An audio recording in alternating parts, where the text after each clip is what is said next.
Hi friends, நிறைய நபர்களை சிறையில் இருக்கிறது நமக்கு ரொம்ப பிடிக்காது, எதிரான விஷயம். அப்படி பார்ப்போம்.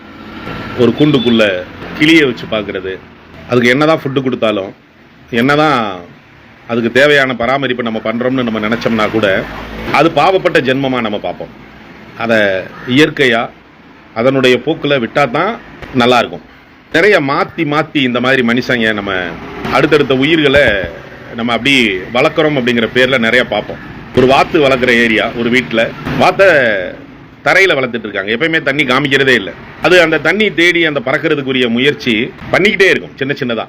அந்த கால் அது தண்ணிக்குள்ளே நீந்துறதுக்காக கொடுத்துருக்கிற 2 விரலுக்கு இடையில இருக்கிற அந்த ஜவ்வு தேவையில்லாத ஒரு வெயிட் மாதிரி தோண ஆரம்பிச்சது. சரி, கோழியா பிறந்திருக்கலாம், இந்த வாத்து கோழியா பிறந்திருக்கலாம், என்னுடைய சிந்தனை. தரையில தானே வாழுது.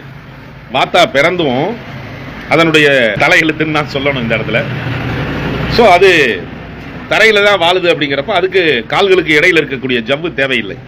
இது மாதிரி நிறைய இடத்துல நிறைய விலங்குகளை நம்ம பார்த்துக்கிட்டே இருக்கோம், கூண்டுக்குள்ள போட்டு வளர்க்குறது.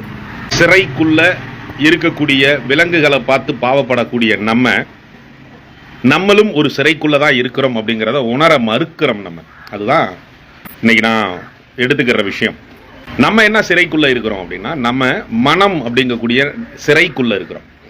நம்மளுடைய மனம்தான் நமக்கு உண்டான சிறை.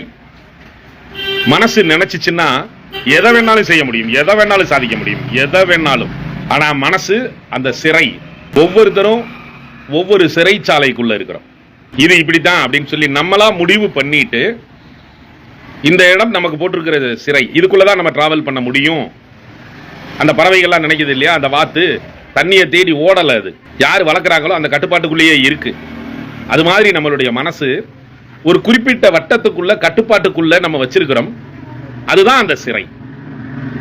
ஸோ அதை எப்போ உடைச்சிட்டு வெளியில வரணும், என்னால் என்னெல்லாம் சாதிக்க முடியும் இந்த உலகத்தில், எதெல்லாம் ப்ரூஃப் பண்ண முடியும்னு நினைக்கிறோமோ, யாரையும் ப்ரூஃப் பண்ண வேண்டியதில்லை.